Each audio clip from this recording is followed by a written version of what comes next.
friends पूजा's kitchen এটা ভিডিঅ'লৈ আপোনালোক সকলোকে স্বাগতম জনাইছো আৰু আজি লৈ আহিছো আপোনালোকৰ মাজলৈ এটা সুন্দৰ ৰেচিপি কলডিলৰ তাৰ বাবে মই লৈ লৈছো অলপ কাটি থোৱা কলডিল কেইটামান মসুৰ দাইল আৰু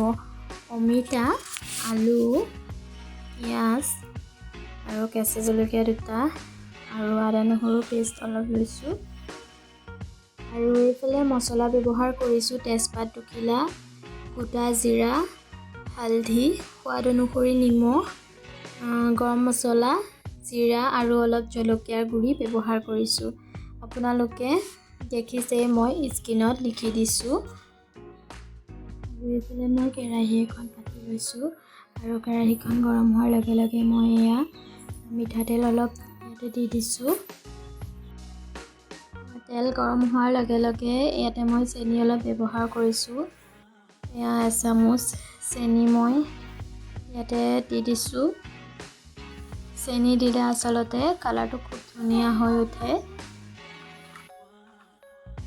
তেজপাতটো ইয়াতে অলপ দি দিছো আৰু এয়া গোটা জিৰা অলপ দি দিছো আৰু এইখিনি কেঁচা গুণ যোৱালৈকে অলপ সময় ভাজি লৈছো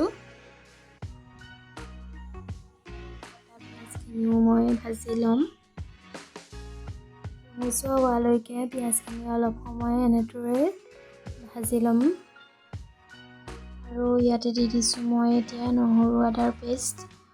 আৰু নহৰু আদাৰ কেঁচা গোন্ধ যোৱালৈকে তেলত অলপ সময় এনেদৰে ভাজি ল'ম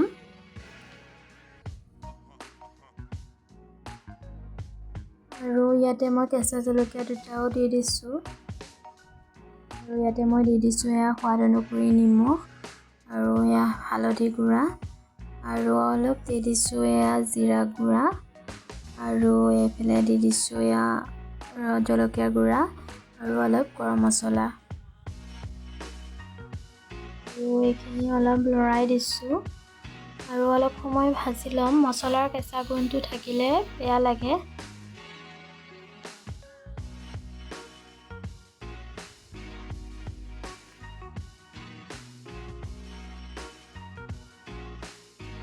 আৰু ইয়াতে মই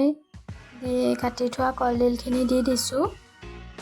এই ৰেচিপিটো একেবাৰে সহজ হয় কিন্তু ইয়াৰ বাবে কলডিলকণ মিহি মিহিকৈ কাটি ল'ব লাগিব তেতিয়া খুব সোৱাদ হয় খাবলৈ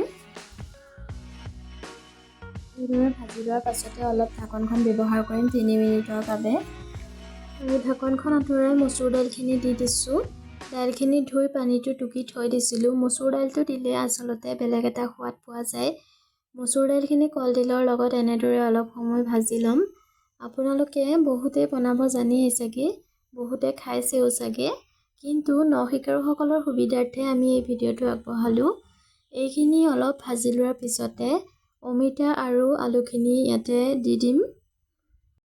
অমিতা দিলে মানে কলডিলৰ আঞ্জাখন খুব কোমল হয় আৰু অমিতাৰ সলনি আপোনালোকে বেঙেনাও ব্যৱহাৰ কৰিব পাৰে